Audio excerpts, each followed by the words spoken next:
Hi friend, welcome to my channel SK Sonu tech world. Friend, यहाँ पर एक बहुत ही बड़ी अपडेट आप सभी को बता दूं।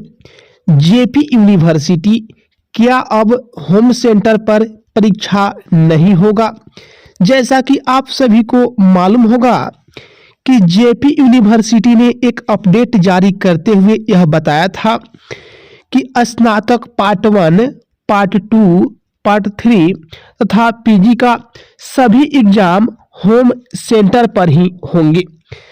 आप सभी को मालूम था कि जिस समय वह नोटिफिकेशन को जारी किया गया था उस समय सभी सेशन का परीक्षा फॉर्म भरा जा रहा था। कुछ का लिंक एक्टिव हुआ था, कुछ का लिंक एक्टिव नहीं हुआ था। उसी बीच में यूएमआईएस जो एजेंसी है वह अपना वेबसाइट बंद कर दिया। यहाँ पर कि स्नातक पार्ट 1 का परीक्षा फॉर्म भरा जा चुका था। उसके बाद भी एक नोटिस जारी करके बताया गया था कि जो छात्र स्नातक पार्ट 1 सेशन 22-25 का एग्जाम देने वाले हैं, अगर उनका अभी रजिस्ट्रेशन नहीं हुआ है या परीक्षा फॉर्म नहीं भरा गया है, उनको एक और मौका मिलेगा। उसी के बीच में यूएमआईएस एजेंसी ने अपना वेबसाइट बंद कर दिया।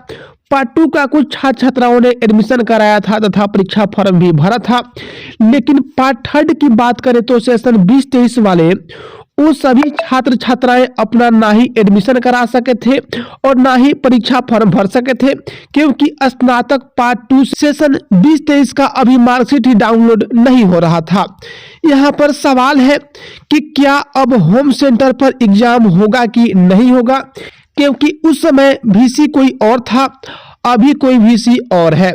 उसके बाद एक और सवाल यह उत्पन्न होता है कि उस समय एग्जाम कंट्रोलर यानी कि परीक्षा नियंत्रक कोई और था, अभी कोई और है। दोनों में अंतर है, दोनों अपना अपना अनुसार एग्जाम लेने वाले हैं, लेकिन यहाँ पर सेशन को भी क्लियर करने वाला है। अभी तक आपको बता दिया जाए कि आज है 27/1/2024 और अभी तक एजेंसी का चयन नहीं हुआ है।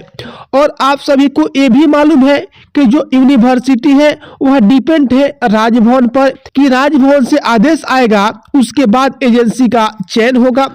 और जेपी यूनिवर्सिटी में पेमेंट का मामला फंसा हुआ है और बहुत दिन से ऐसा चलते आ रहा है। और आप लोगों को यह भी मालूम होना चाहिए कि अभी बिहार में सियासी उलटफेर होने वाली है। पलटू राम कब किधर पलट जाएंगे, बिहार के भविष्य से उनको कुछ लेना देना नहीं है। छात्र छात्राओं का क्या होगा उनसे उनको कुछ लेना देना नहीं है। बस उनको केवल इधर से उधर पलटना है, चाहे किसी का भी सरकार हो। अगर सबके लिए अच्छा होता है तो अच्छा की ही बात है, लेकिन यहाँ पर सियासी उलटफेर चल रही है बिहार, जैसा कि आप सभी को भी देखने को मिल रहा है। सवाल यही है कि क्या अब होम सेंटर पर एग्जाम होगा कि नहीं होगा। तो यहाँ पर आप सभी को एक बार मैं फिर से क्लियर कर दूं कि जैसा कि उस नोटिफिकेशन में बताया गया था कि स्नातक पार्ट 1, पार्ट 2, पार्ट 3 सभी का एग्जाम होम सेंटर पर होगा, पीजी का भी एग्जाम होम सेंटर पर होगा। लेकिन यहाँ पर आप सभी को मालूम होना चाहिए कि पीजी का जो अब एग्जाम है होम सेंटर पर नहीं होकर के जेपी यूनिवर्सिटी के डिपार्टमेंट में यानी कि पीजी डिपार्टमेंट में एग्जाम होने वाला है। तो इस प्रकार से देखा जाए कि स्नातक का भी एग्जाम हो सकता है कि होम सेंटर न करके आपका जहां पर अलग अलग सेंटर देता था वहां पर कर दिया जाए। और उस समय इसलिए जल्दी जल्दी सब चीज किया जा रहा था क्योंकि उस समय एग्जाम कंट्रोलर का भी पेमेंट रुका हुआ था तथा वीसी का भी पेमेंट रुका हुआ था। तो यहाँ पर आप सभी को बता दूं कि जो नए वीसी होंगे उनका तो पेमेंट नहीं रुकेगा तथा जो नए एग्जाम कंट्रोलर होंगे उनका तो पेमेंट नहीं रुकेगा, तो वो अपने हिसाब से काम करेंगे। फरवरी में तो आप लोगों का एग्जाम होने वाला नहीं है, यहाँ पर मैं आप सभी को क्लियर कर देता हूँ। पीजी का एग्जाम हो सकता है क्योंकि उसमें स्टूडेंट कम होते हैं। आपका एग्जाम का चांस है तो मार्च में ही आपके एग्जाम का चांस है, चाहे वह पार्ट 1 हो, चाहे वह पार्ट 2 हो, चाहे वह पार्ट 3 का एग्जाम हो। ऐसा इसलिए मैं आप सभी को बता रहा हूं क्योंकि उस समय वीसी कोई और था, एग्जाम कंट्रोलर और था, अभी कोई और है। तथा आपको यह भी मालूम होना चाहिए, चाहे आपका सीबीसीएस के माध्यम से जो फर्स्ट सेमेस्टर का एग्जाम होने वाला है वो हो।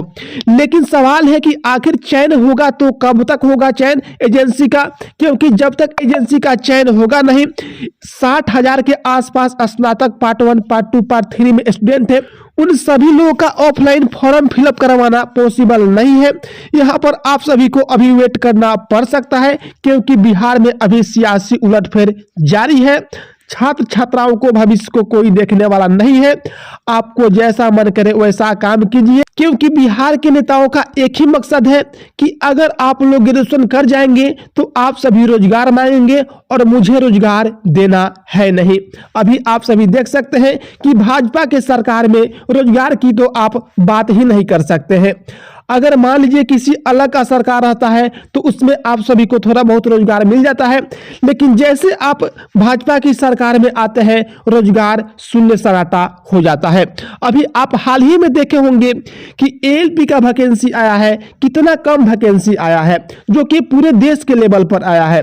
लेकिन आप सभी यहाँ देखे होंगे बिहार में आरजेडी की सरकार थी, कितने टीचर की वैकेंसी हुई, लगातार 70 दिन में 2.5 लाख के आसपास टीचर की वैकेंसी आई थी जब राजद की सरकार थी और जेडीयू की सरकार थी।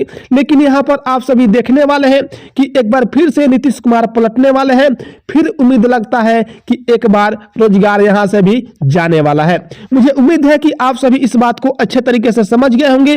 तो फ्रेंड यहाँ पर मैं आप सभी को क्लियर कर दूं कि मैं राजनीति नहीं कर रहा हूँ, जो रियलिटी है मैं उसी को आप सभी के सामने रख रहा हूँ। आप सभी स्टूडेंट हैं, आप सभी इसको भली भांति समझते होंगे। अनपढ़ लोग तो कुछ भी कह सकते हैं, उसका मुंह कौन रोकने वाला है। चलिए फिर, मुझे उम्मीद है कि आप सभी इन बातों को अच्छे तरीके से समझ गए होंगे। फिर मिलते हैं एक नई अपडेट के साथ, तब तक के लिए जय हिंद।